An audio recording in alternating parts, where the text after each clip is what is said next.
poi c'è una serie di cose. Vedete a sinistra tra la caldaia e la canna fumaria i fori, le piastre dei fumi, insomma c'è una serie di cose.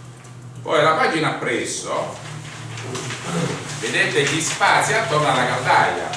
Il locale centrale termica deve avere un dimensionamento tale da consentire poi la manutenzione della caldaia. Infatti vedete la figura in alto a sinistra, dal soffitto, dal tetto diciamo della centrale termica ci deve essere almeno 1 metro. L'altezza minima del locale centrale termica minimo 2,5 metri.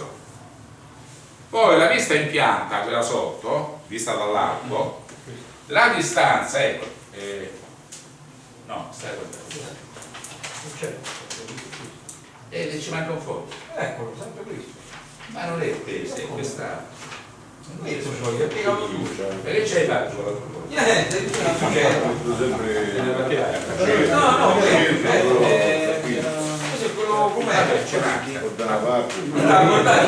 No,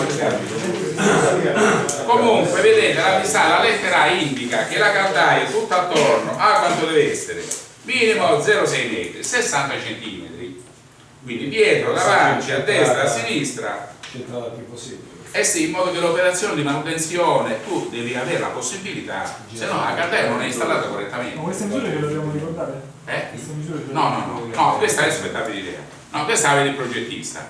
Voi tra l'altro se entrate in una centrale, mica siete tenuti a controllare via del metro e cominciate, no? Voi, però il progettista deve tener conto di tutte queste cose. E poi sui serbatoi a destra c'è un'altra serie di indicazioni, tra cui in alto c'è il funghetto, che diceva lui, vedi in alto a destra, minimo 2,5 metri dal piano di calpestio, tubo di troppo pieno, insomma una serie di cose. Capacità massimo 15 metri cubi, consentita al massimo numero 6 serbatoi, in basso il galleggiante del serbatoio, che è limitazione di carico, no? Vabbè, questa se vi interessa vi riguardate, ma noi per gli esami questi non ve li chiedo. Però ce l'ho messe per darvi l'idea che la centrale non è colpa militare, poi le norme mica solo queste, abbiamo per antincendio e vigili del fuoco è tutto un altro capitolo, quindi a parte lei, io non ho mai visto una centrale termica con l'impianto elettrico a norma. Se voi prendete le norme dell'impianto elettrico sono un mattone grosso così, tant'è che è meglio non guardare perché sennò chiudiamo tutte le centrali.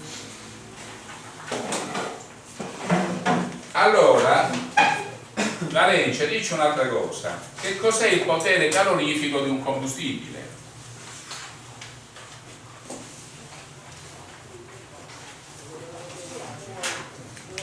Lo dice il nome stesso. Per esempio il gasolio che potere calorifico ha?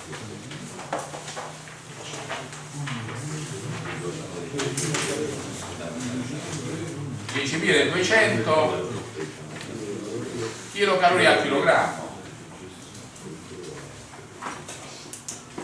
Senti, dice un'altra cosa: la cattiva combustione come si riconosce? Come sono i fumi? Sono scuri. Sono scuri. Che cos'è che li rende scuri? O troppa aria. No, che cos'è che rende i fumi scuri? La fuliggine. Poi se c'è troppa aria non diventano scuri.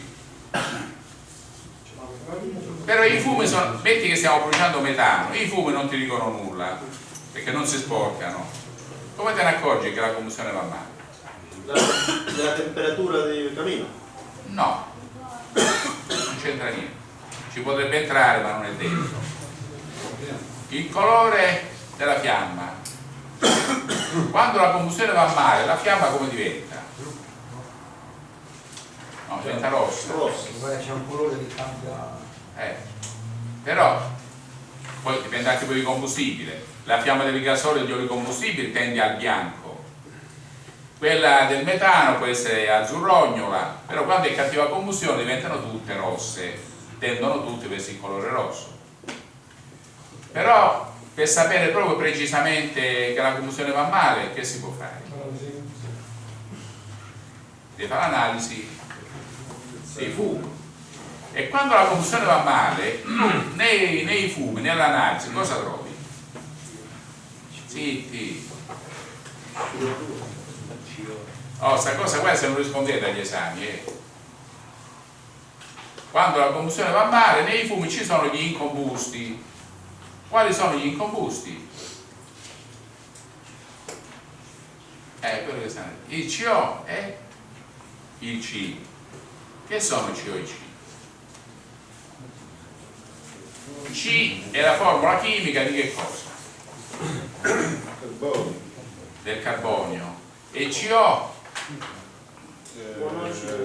Monossido di carbonio. E invece l'anidride carbonica come si chiama con formula chimica? CO2. CO2. Tu ti berresti un bicchiere d'H2O? Sì.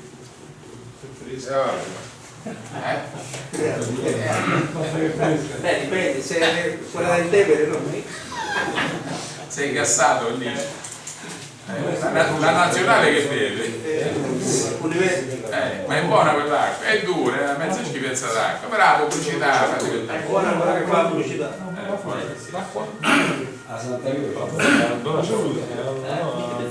Allora, Ricci dove stai? Quanti tipi di impianti conosci? 3 tipi. Dici. Abbiamo gli impianti ad acqua calda che hanno, no, Sì, va. che hanno una temperatura massima di 95 gradi. 90 gradi. 90 gradi. Fa acqua surriscaldata Bene, e poi gli impianti a vapore. va benissimo. Perfetto. Invece nell'ambito degli impianti ad acqua calda, Sì. quanti tipi ce ne sono? In Due base al tipi. vaso d'espansione Vaso aperto e vaso chiuso. e vaso chiuso. Qual è il migliore secondo te? La tendenza è verso i vasi aperti o verso i vasi chiusi?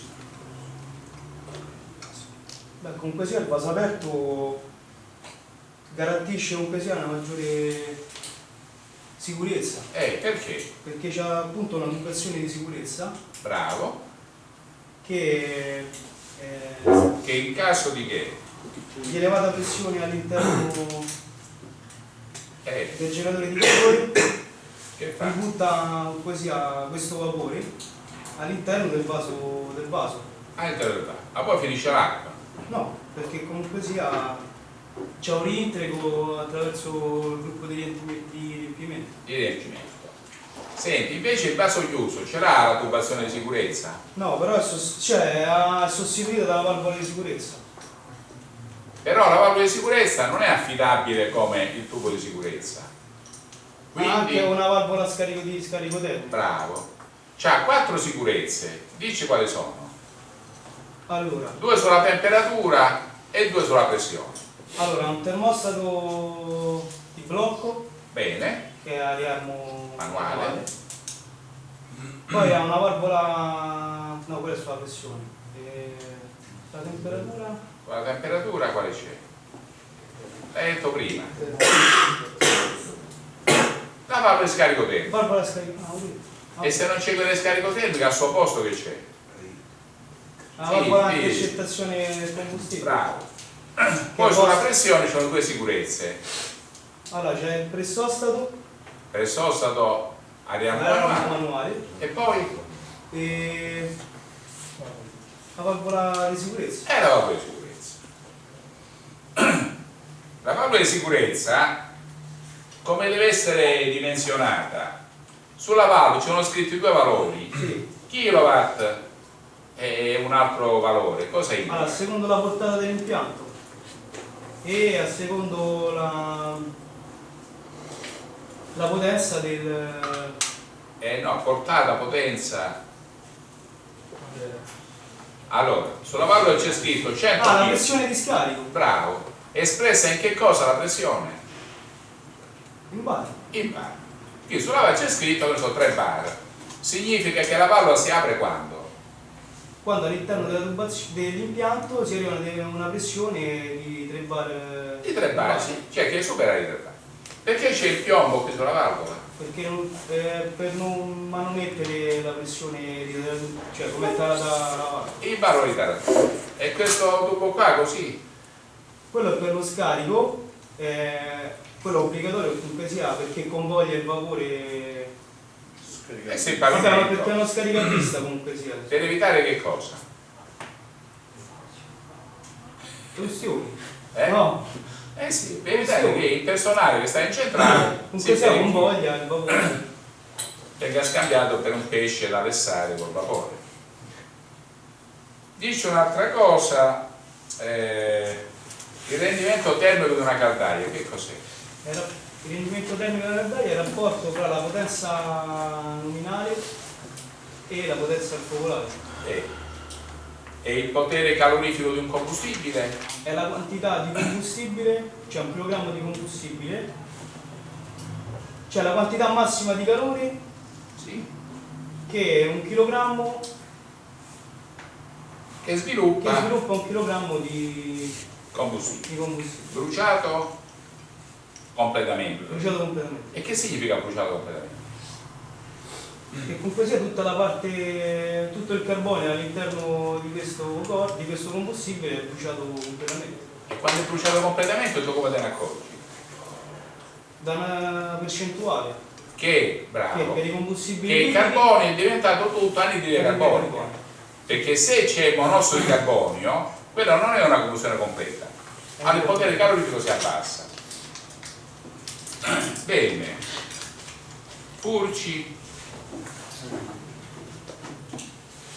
Furci, dici promosso. È giovane ma promette bene. A studiare. Furci, dici un pressostato. Dove si trova, a che serve, come funziona? Il pressostato si trova all'interno, collocato sulla tubazione della caldaia ad una distanza non superiore di 1 metro. Non entrate nel merito, Ok. sta sulla caldaia. La caldaia Poi può essere messo, però diciamo rileva la pressione nella caldaia e basta. E a che serve? serve per controllare la pressione dell'impianto e se viene superata i pressostati sono pressostati di blocco, quindi interrompono l'alimentazione del bruciatore. Manda in blocco il bruciatore. Basta. E a che pressione interviene? Superiore alla pressione di No, chi ha detto 90 gradi? a seconda della lavatura dell'impianto. Oh, se l'impianto ha freddo a 5 bar, a caldo ce n'ha 6, il pressosto sarà tarato. È la valvola di sicurezza? A 7. Ah sì, tipo, oltre, diciamo, non diciamo, mo. Senti, il tubo di sicurezza, che sezione minima deve avere? 25. No, 18 mm. Minima è. Non è che deve essere 18. Non può essere meno di 18. Però poi la sezione aumenta, in funzione di che cosa? Dell'altezza, Dell'altezza, ma soprattutto della quantità della potenzialità della della caldaia. caldaia. E che c'entra la potenzialità con la sezione? Perché a seconda della potenzialità il tubo deve essere in grado di sfogare il vapore creato. Oh, ci siamo su questo concetto. Voi così dovete dire. Deve avere la capacità di sfogare tutto il vapore che si può formare. Bene, l'acqua nell'impianto va cambiata spesso? No. Perché se senti qui andrà. Perché non va cambiata? Perché crea delle formazioni di calcio e ossidazioni create dall'ingresso di aria all'interno delle tubazioni che vanno a creare ruggine. Esatto. L'acqua contiene i calcari, sali minerali, no? E contiene poi ossigeno. L'ossigeno corrode, crea ossidazione, ossido di ferro, la ruggine. I calcari incrostano la caldaia e l'impianto. I calcari oltre a incrostare sono anche corrosivi. Vabbè, ma che danno fanno un po' di incrostazione? dopo un po' non funziona più niente. Perché? Che succede? Perché c'è una cattiva circolazione, ci possono essere anche delle rotture, cioè, dei deterioramenti sulle tubazioni. Ma in caldaia, poniamo la caldaia è parecchio incrostata di calcare. Tu come te ne accorgi? E la temperatura dei fumi? È molto alto. Ricordatevi questa cosa, il minore scambio termico, perché poi lato fumi è più facile pulire la caldaia, no? Con gli scovoli, poi si vede che c'è fuligine, ma lato acqua è più difficile visualizzare. Però i calcari poi creano surriscaldamenti, dilatazioni eccessive, cattivo scambio termico, corrosione, quindi la caldaia si distrugge.